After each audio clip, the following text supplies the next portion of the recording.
Hello, welcome back. Today I'm going to be doing another microneedling session, starting out here with washing my hands. Now I have been wearing a mask to cleanse my face deeper this time around. This one in particular is a clay mask, but also a cleanser. But it is very gentle. It doesn't have any harsh chemicals or actives, so it's not very stripping. I just wanted more of that deep cleansing so that my pores are nice and clean and my product that I put on goes in deeply. So it did take me like 10 minutes to wash all this off because I think I put a little bit too much too thickly on, so I will skip most of it out. So as I am continuing to wash my face here and struggling with that, I'm letting you guys know this time around I am going deeper on my microneedling. My last video, it was more cosmetic. I only went up to 0.5 in depth, but today I will be going up to 1 millimeter. So causing a lot deeper wounds and causing more collagen production. The cosmetic microneedling is great for your product to get absorbed into the dermis a little bit deeper than just putting it over your skin. But this one, once you start to get into the deeper microneedling, you are stimulating more collagen production. Here I am going to go ahead and just pat dry my face real quick with this disposable face towel. Now I did put some gloves on because this time around I am going to go ahead and put some numbing cream, and I don't want my hands and fingers to get numb. But I am using 10% lidocaine here and just applying a very thin layer. I will leave this on for 15 to 30 minutes depending on how numb I am feeling. Now I don't want to be super numb, so you don't want to put a very thick layer because also too much lidocaine is not good for you. But like I said, I do wait 15 to 30 minutes depending on how numb I am feeling. So like I was saying, for the deep microneedling with cosmetic, I usually can do it without numbing cream, no problem. But since I will be going deeper, it is gonna hurt more, and I want to be able to do it, so I am using some numbing cream. So here I go. I'm gonna wait for 15 minutes. So I ended up waiting like 20 minutes. So I'm gonna rinse it off now with some CeraVe very mild soap. Nothing harsh. It doesn't have any acids, no vitamin C, nothing harsh that's gonna be too stripping to my skin, as I am going to already cause it some damage with the microneedling. So once I'm done rinsing off, I'm going to go ahead and pat dry again with a disposable clean towel. And I'm also going to go ahead and use some toner to make sure that I didn't miss any spots. I do like to use the little round cotton pads to make sure that I didn't miss any grime. So once I'm done with my toner, I am going to be a little bit more thorough with my disinfecting this time around. So I'm still using my hypochlorous acid, which is very calming and soothing. We actually make hypochlorous acid in our body when we have a wound, and it helps to disinfect and heal. So it has a very nice soothing effect to our skin. But since I want to be very thorough, I'm also going to use some alcohol this time around to make sure I disinfect really well. So here I am. I'm going to go ahead and get my hypochlorous acid and spray it all over my face. I usually wait 30 seconds to let it take effect, and then I'll go ahead and wipe down with some alcohol.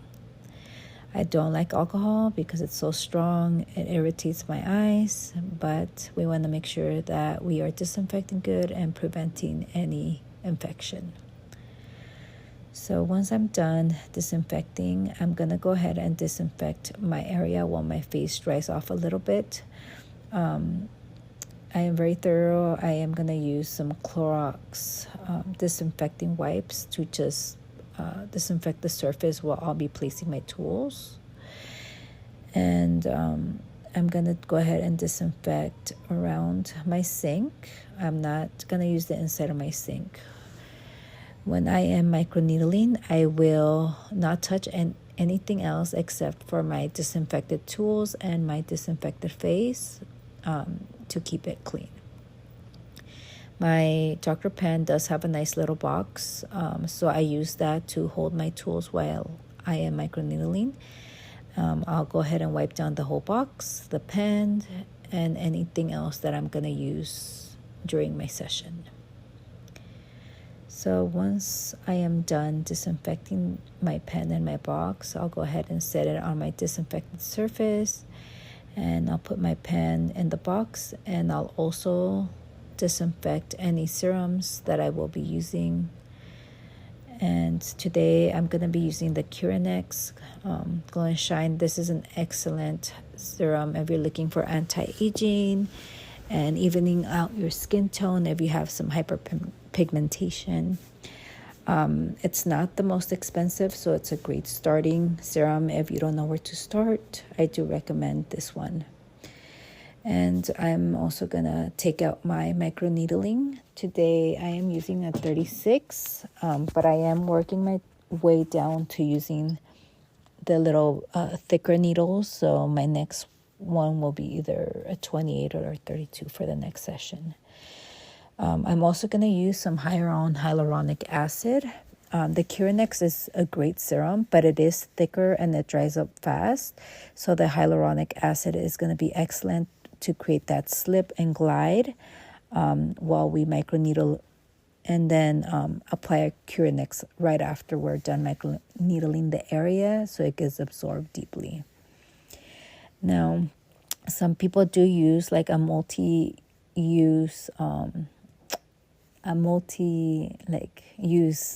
hyaluronic acid, but I do like to stick to the one-time use. For the Curanex, I won't use all of it, so I will be very careful that it doesn't touch the skin, so there's no bacterial growth into it, and you can save it in the fridge for your next microneedling session. So now I'm going to go ahead and start my microneedling. I am running this at 2 times speed because it takes a little while, and I don't want to go over 30 minutes on this video. But this top twisty area is for the depth. Today I'll be staying between 0.25 and 1 millimeter, and the button is to change the speed. Now, the deeper you go, you don't want to do it too fast because you want to make sure that needle is going all the way down and up. So I will stay in speeds between 1 and 2. Now, I applied the hyaluronic acid to create slip, so the pen goes ahead and slides easily. And forehead, last time I did 0.25. This time around, I'm going for 0.5, a little bit deeper. And then I will go deeper in my problem areas. So you'll see me go up to 1 millimeter, like in my 11s, where we frowned between the eyebrows, and also in my nasolabial folds or smile lines, where they're deeper. I'll go up to 1 millimeter this time around to create more micro lesions, get deeper, and cause more collagen production. So as you can see here, I always started on my forehead with the horizontal lines, and then I go vertical, and then I go circular. And right now I'm in my 11s, so I am at 1 millimeter, and I'm hitting them pretty hard. And I'm always amazed because after I do this microneedling session, I was actually like squinting my eyes and didn't get as deep. And part of it is the hydration, because with the hyaluronic acid, your skin's going to get so nice and plump. So it's going to hydrate, and it's going to, prevent your skin from folding so much. And then also the peptides and all that good stuff is going to help a lot too. So as I go through it, it's very similar to the cosmetic. So I'm still hitting my face in the same way. The only difference is the depth. So I am going a lot deeper. And the numbing cream does help a lot. Now, I am not completely numb. I can still feel. It just makes it a lot more comfortable. So here I'm going under my eye. I usually say at 0.25 under my eye. But I do have a little hyperpigmentation in the inner corners of my eye where it looks like I have dark circles, but they're not. It's just some dark spots. I was really bad to my skin. I never wore sunscreen and I was always out in the sun. So I do have little areas of hyperpigmentation in my face. And unfortunately, around the eyes, it just makes you look tired all the time because it looks like you have dark circles. So in those areas, I did go, even though it's around the eye, I went up to 0.75 just to hopefully, it can help me get rid of a little bit of that darkness. So as I'm microneedling, I did want to go over the aftercare. So when you are going to do your microneedling session, I highly suggest that you do it when you have some time off. You want to shower right before so that you don't have to shower at least for 24 hours to avoid, washing your hair and that shampoo and stuff getting in your freshly microneedled face. So I would suggest, shower right before your session. That way you don't have to shower till the next day, at least for 24 hours.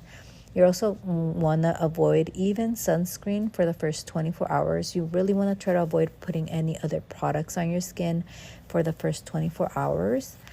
And if you can, for 48 hours. But at least 24 hours. After 24 hours, I would use only very gentle cleansers that do not have any actives in it. So no vitamin C, no acids, nothing that's going to irritate the skin. And then for a good recovery, you want to avoid any makeup or any of those harsh actives for at least 72 hours when you're doing the deeper microneedling. Now, if you're only doing cosmetic and you're only staying in your depth for between 0.25 and 0.5, then just 24 to 48 hours is good enough recovery. But for this deeper microneedling, I would at least wait 3 or 4 days before you start to wear makeup again or start to use any actives again. You really want to let your skin heal a little bit before you start to put anything on it. So when you are doing the cosmetic microneedling where it's more shallow and more superficial, 2 to 3 days recovery time is good, and you can do microneedling every 2 weeks. But with the deeper microneedling, your skin does need more time to heal. So 3 to 4 days of recovery where you're not putting any products on, and you would microneedle the deeper one every 4 to 6 weeks to allow your skin to fully heal. If you are using any actives, I would wait at least 4 days before you start to put them again. And like if you're doing a little bit harsher actives, like any acids or vitamin C, I would wait at least a full week before you restart those again. All right, so I'm going through this pretty fast because I'm doubling up in time. But basically, I went pretty deep on my nasal labial folds, my 11s, and my cheeks where there's more padding. Around my eye area, I stayed between 0.25 as well as on my nose. And then on the forehead, I think I went 0.75 and around my crow's feet as well. I am going to microneedle my lips this time around. Now, if you have filler or you're concerned, you don't have to do your lips, or you can do them very superficial where you're just doing 0.25 just for some hydration. Now I am going to do my neck. My neck is what got me into microneedling. I was very concerned because I did lose quite a bit of weight. And I started to see a little bit of crepey skin here. So I wanted to make sure that I was gonna do something so I didn't get like the big gels and like a lot of sagging on my skin here. So I do feel like this has been helping quite a bit, as well as using some peptide serums that I make. But I am almost done here. So just remember, for aftercare is going to be very important. Avoid any product use for at least 24 hours, and after that you can start washing your face, with the mild cleanser, and then using a sunblock, mineral sunblock. Try to avoid the chemical ones. We are trying to avoid any harsh chemical products on our face. I'm finishing up here with the Curanex rejuvenating mask. This mask is amazing. It's so soothing. It has all the good stuff that the serum has. So finishing off with this after microneedling is amazing, because you're going to get that mask over your face and you're going to let all those good juices penetrate deep into the skin. And I'll leave this on for 20 minutes probably before I take it off. After I take off the mask, I'm not going to put anything. I'm going to try to avoid going outside into the sun, but if I do, I will wear a hat and avoid the sun hitting my face. And I won't shower till tomorrow around this time again. I probably won't wash my hair for like 2 days to try to avoid any soap shampoo in my face. And then that's pretty much it.